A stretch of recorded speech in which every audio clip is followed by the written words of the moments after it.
First and foremost, I want to thank the Ambassador Osama Abdulhalik, who was the ambassador to the United Nations for Egypt, who in 2022 agreed to be the leader of the UN Group of Friends.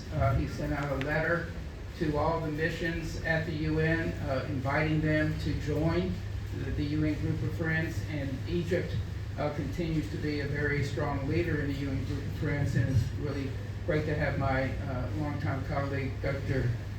Mohammed Hassani, to come and give you some further remarks on that.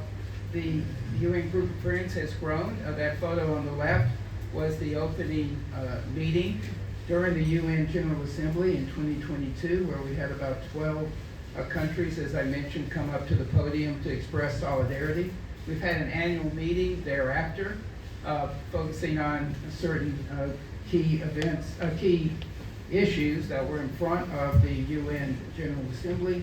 And over that time, we have grown the Group of Friends to include 63 countries now that have participated in UN Group of Friends event. And indeed, the WHO office in New York has let us know this is the fastest growing Group of Friends that they've ever been a part of.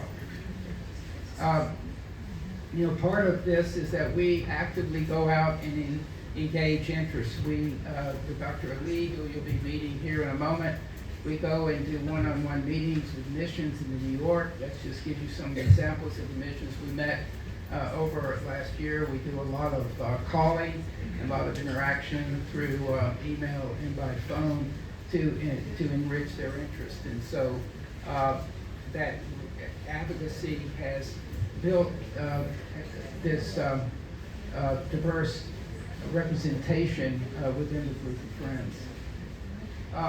So really what I want to do today is how can we continue to be connected?